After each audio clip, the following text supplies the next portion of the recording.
પ્રત્યક્ષ હા નક્કી. પછી ક્યાં પ્રશ્ન પછી ક્યાં વાત હતી કઈ? આ પ્રશ્નો એટલે છે કે હજી નક્કી પણ નથી એટલે પ્રશ્નો. આજે જો ભરત મુનિ હતા હા. એ પાણીમાં આડું ટીબું હરી અને નાતા હતા. ત્યાં બે જેવો હતી હણકી પૂરડી હતી અને પાછળ ડાલા મથો પડ્યો હતો. તો ચાર નાખીને એટલે જેટલું જળ હતું જળ નાળીમાં એ સામે વહી તો ગઈ પણ ગર્ભો જ્યાં ભરત મુનિ પાણીમાં હતા ને ત્યાં જોઈ ગયો. એટલે ભરત મુનિ અર્ઘ આપતા હતા સૂર્યને એટલે એને ગર્ભ લઈ લીધો. હવે આશ્રમ ઓલી હણકી જ્યાં પડી હતી ને એ સાઈડમાં હતો એટલે આ લઈ લ્યો સાહેબ આપી દીધો. તમે માંગતા નહીં પછી માંગતા ન તમે બાપુ શરૂઆતમાં જ કીધું હતું. હા તમારી ચીજ અમને તમારા પર વિશ્વાસ હા હતો. એમ તન મન ધન દેવા પડે. આને તન મન ધન દેવા પડે. એમ હેલો નથી પડ્યો. માથા હાથે માલ છે. હા ચા પી માથા ચા પીશો ને ઘૂંટો? હા તો ગરમ કરી દે બેટા. જરાક પાવ ને. તમે જે અમને પીવડાવી રહ્યા છો ને, હા જે ખવડાવી રહ્યા છો ને, ગુરુ મહારાજ કરે બધું. એટલે એ બધું ઈ આવી રહ્યું છે. હા. પણ અરે મોજ કરો એમાં બાપ. મોજ કરો. મનુષ્ય જેવો દેહ મળ્યો છે. આ તો બાજી છે. બાજી ઉપરથી જ રાજી ન હોવું જોઈએ. પણ બાજી છે એ બાજીગરને લઈને જ છે. આજે મદારીના ટોપકામાંથી શેઢાડી નીકળે, અહીંયા રાખી દે. હરપનો કરંડિયો નીકળે, ડમરો નીકળે, મોરલી નીકળે, ખોળ નીકળે, લબડિયા વીછી નીકળે, દેરાણી શેષા નીકળે, આ ગોળા નીકળે, આ પાટીઓ બાંધવાનું નીકળે, ખપર નીકળે, લોટ ઉઘરાવને પૈસા ઉઘરાવને. પણ મદારીના પોટકામાંથી કોણ ચાલુ નીકળે? છે તો કે બધું નીકળે મદારીના પોટકામાંથી. મને માનતા નથી પહેલેથી. એટલે આપણે એમના ઘરે આવ્યા પછી બહુ બોલાય નહીં. તો મદારીના ઘરેથી મદારીના પોટકામાંથી બધું નીકળે, મદારી નો નીકળે. અને એ ચોકમાં આવીને ડકાક ડક ડકાક ડક ડકા ડક ડકા એટલે છોકરાઓ થઈને ભેગા થાય કે જાઓ છો ને ઘરેથી તમારી માની હજુ આટકો લોટ લઈ આવો.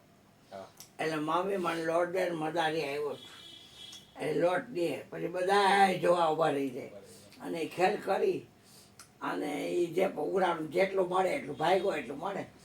પછી બીજે ચોકે જાય અહીંયા એમ જ ત્રીજે ચોકે જાય મદારી હોય. હા એ કામ કરે પણ મદારીના ફટકામાંથી મદારી નો નીકળે, ખોળ નીકળે, બધું એના સિવાય બધું નીકળે. હાથ બાટા દે કઈ પ્રમાણ ભરલે ને મારા બાપ તો દેવાંગ નો નીકળે. દેવાંગ એવો જ છે ભાઈ.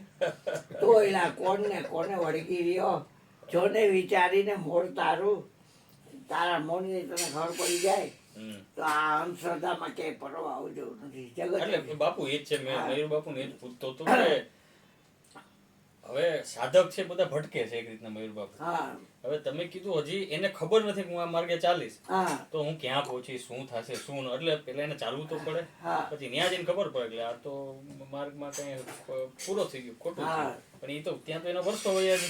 હા હા તો આમાં આ મુદ્દો બહુ આખો છે કે તો એ જ પ્રશ્ન છે સાધકોનો. આ ભાગો કરી નાખ્યો. એટલે કે ભજન વિના પંથનો પાર નહીં આવે. ભજન વિના પંથનો પાર નહીં આવે. પણ ઈ તમે બાપુ તમારી સ્થિતિ એથી બોલો છો. હા. તમે કયો છો હું અહીંયા મારી સ્થિતિ બેઠો છું, સાંભળનાર છે એની સ્થિતિ એ છે, બોલનાર છે એની સ્થિતિ. હા તો ઈ એવું ને એવું તો ઓને નથી મળી જતું ને ના, ના. સાંભળીને. એમાં એવું છે દીવાથી જેમ દીવો થાય બરાબર.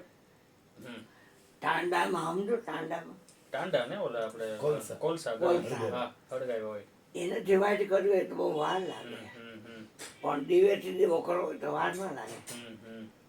પડ દેનાર દીવો એને નમવો પડ્યો દીવાને એટલે એ એનો ધર્મ એને આપી દે. ઈ બાપુ એ લાખા ગુરુ એ જાય મેં વાત થઈ કોઈ દી ન આવતો કાંઈ નહીં. પછી ફૂંક મારીને છાટ લાગે તો કોઈ શું કરે?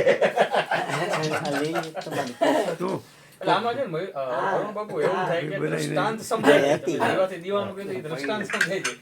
આ દીવાનું ના મને નહીં તમે મારે ઘડી ઘડી ન પીવાય. એ આટલો પીએ પણ ઘડી ઘડી એમને બસ ફાવે બસ બસ બસ બસ બસ કોઈ તમારે ઊભો થવું પડે અને પછી મારે લવ તે થાય તારું બહેરું આપી દે ઘરની નારી દાનમાં દેતા દિલ જરી નહીં ડગતા સંતને સંતપણા મફતમાં નથી મળતા માન મોટપને મમતા ત્યાગી જઈને બ્રહ્મા ભળતા માન મૂકવું પડે છે મમતાએ મૂકવી પડે અને મોટપે મૂકવી પડે તું કાઢો ભલે મને કે તું ઝીણકો કરી દે ગુરુજી મને કે કેટલો ઝીણકો કે હાવ ઝીણકો નહીં માપ બતાવો કંઈક હા એટલે કે કૃષ્ણ જ્યાં બાણ વાગ્યું હતું ને એ જગ્યા તારી મને કે એટલે હું અહીંયા કોઈ જોતાની ઘરે જઈને જોઈ જાઉં હું અહીંયા જોઉં બધાના પર્વતની નીચે હવે આપણે ક્યાં માથું કાઢવાની વાત રહી ભલે ભગવાન ભલે હા એટલે મારી વાત એટલી એમ બાપુ હવે જલાય